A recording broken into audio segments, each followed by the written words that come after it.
Big foot auto rickshaw. एक गांव में शांताराम और तुकाराम नाम के दो ऑटो वाले थे। तुकाराम चाहता था कि वो बहुत मशहूर हो और उस गांव में उसका डंका बजे, इसलिए अपने ऑटो पर उसने लिखा था, गोरी काला सीताराम, ऑटो वाला तुकाराम। एक बार शांताराम, भाई तुकाराम, तुमने केवल अपना नाम ना लिखकर एक कविता की तरह क्यों लिखा? अरे और कुछ नहीं है यार, मेरी इच्छा है कि मेरा नाम मशहूर हो। इस गांव में राम नाम तो बहुत हैं। उस मिठाई वाले का नाम मिठाई राम है, तुम्हारा नाम शांताराम है, चाय वाले का नाम काला राम और कांशी राम, भोला राम, ऐसे 100 से ज्यादा नाम हैं इस गांव में। मैं यूं सब में ना मिल जाऊं और लोकप्रिय हो जाऊं, इसलिए ऐसा किया। कैसा लगा? ये क्या बात हुई? अरे नाम में क्या रखा है यार, हमारे काम से हमारा नाम बनता है, ना कि नाम से लोकप्रियता। अब तुम्हारा नाम तुकाराम है तो क्या सब तुम्हें भक्त तुकाराम कह के बुलाते हैं और तुम्हें प्रणाम करते हैं? अरे कोई भी सवारी ए ऑटो वाला कहकर ही तो बुलाता है ना? इतने में एक सवारी आकर तुकाराम से, ए ऑटो चलोगे? तब तुकाराम गुस्से से, भाई साहब दिखाई नहीं देता? मेरे ऑटो पर बड़े बड़े अक्षरों में मेरा नाम तुकाराम लिखा है, तो क्या तुकाराम कहकर नहीं बुला सकते थे? अच्छा तो वो तुम्हारा नाम है, तुमने सीताराम के साथ तुकबंदी की तो मैंने सोचा हनुमान चालीसा का चौपाई है। ठीक है, नाराज क्यों होते हो? मुझे तुम्हारा ऑटो नहीं चाहिए, मैं पैदल ही चला जाऊंगा, कहकर चला गया। तब शांताराम, कहा तो था अपने नाम ऑटो में और दीवारों में लिखने से मूर्ख लोग मशहूर नहीं हो जाते, वे अपने काम से ही मशहूर होते हैं। भाई तुम तो बहुत दिनों से बूढ़ों को और गर्भवती औरतों को मुफ्त सवारी कराते हो ना, तो तुम्हारा नाम मशहूर क्यों नहीं हुआ? तुम्हें भी ए ऑटो कहकर ही तो बुलाते हैं। मैं ये मशहूर होने के लिए नहीं करता हूँ, सिर्फ मानव धर्म निभाता हूँ।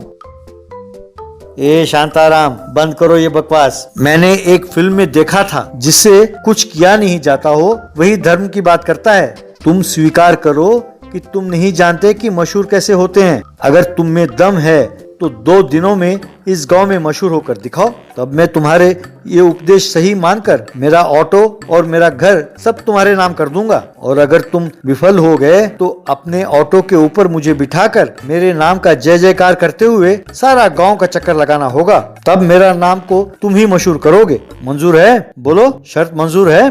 तब शांताराम अपने मन में, सच कहते हो, कुछ समस्याएं सिर्फ बातों से नहीं सुलझा सकते, कुछ करना होगा, यूं सोचकर अब मुझे शर्त मंजूर है। उस दिन शाम को शांताराम अपने घर पर था कि उसका बेटा चिंटू राम ने अपने कार के खिलौने को ट्रैक्टर का पहिया लगाकर उसके साथ खेल रहा था। ये देखकर शांताराम, चिंटू बेटे ये क्या, तुमने कार के खिलौने में ट्रैक्टर के पहिए क्यों लगाए?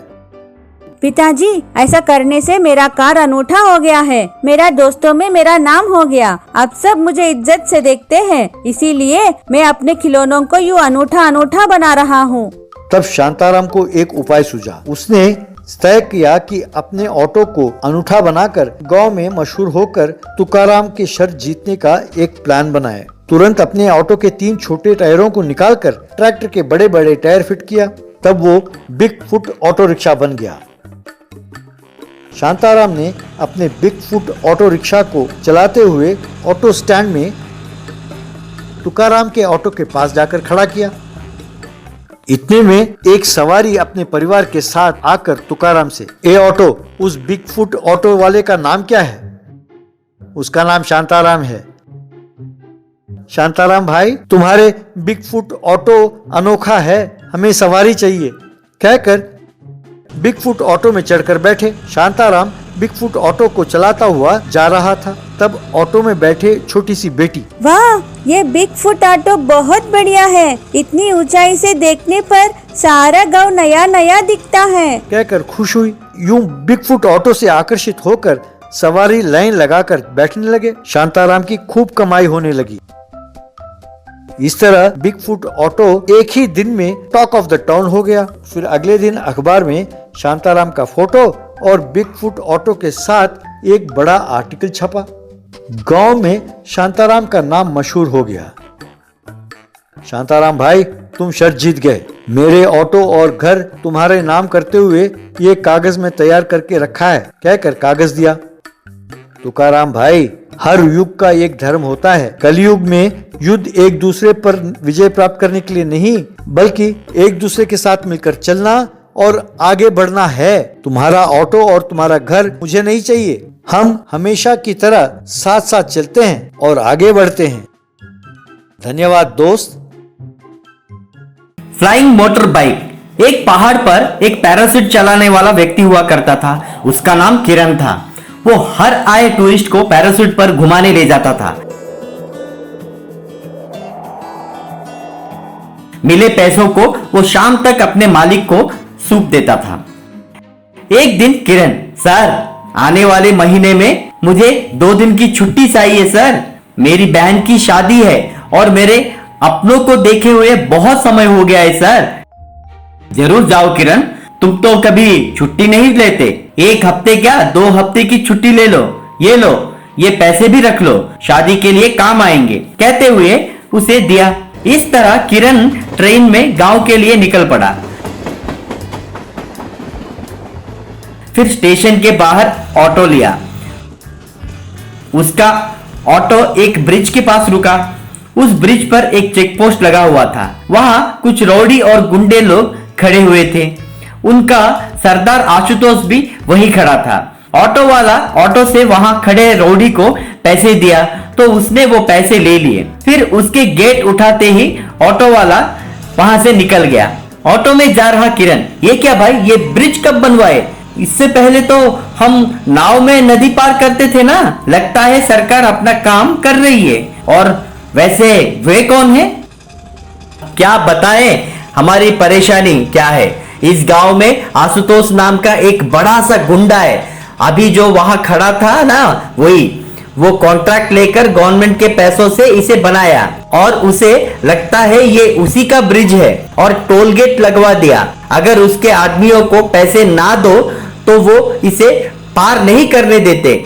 उसका सामने करने की हिम्मत किसी में नहीं है। उसका बहुत पहुंच है लोगों में, इसलिए जितना भी कंप्लेंट करो कुछ नहीं होता है। अब क्या करें, सब हमारे कर्म है। फिर घर पर पिता ने भी अपना कष्ट जाहिर किया।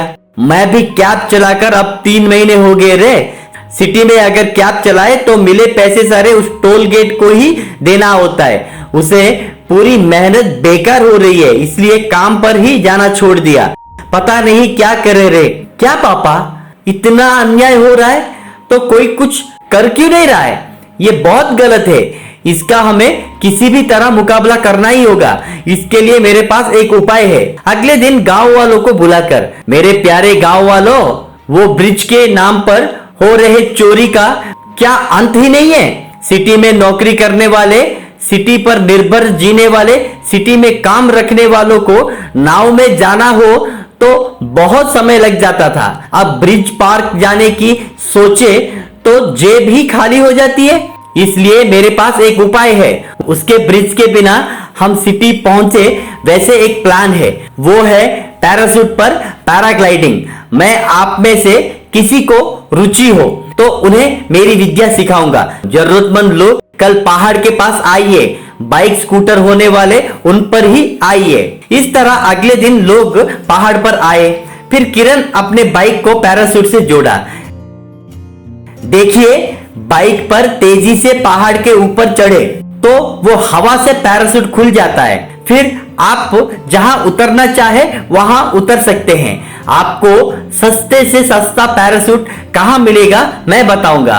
अब से उसके ब्रिज की हमें कोई जरूरत नहीं पड़ेगी। फिर बाइक पर तेजी से जाकर हवा में उड़ने लगा। उसे लोग हैरानी से देखने लगे। फिर वो उतर गया। लोग खुशी से ताली मारने लगे। फिर गांव के युवक को कैसे चलाना है सिखाया। फिर वे सब हवा में उड़ने लगे। फिर गांव में जिनके पास बाइक थी वे सिटी में काम करने वालों को पीछे बिठाकर उड़ाकर ले जाने लगे। इस तरह लोग हर दिन सिटी जाना फिर घूमकर गांव लौटने लगे। फोन पर व्हाट्सएप ग्रुप क्रिएट करके कौन कब सिटी जा रहा है वो मैसेज करते थे। बाइक नहीं होने वाले मैं भी आऊंगा कहकर मैसेज करते थे।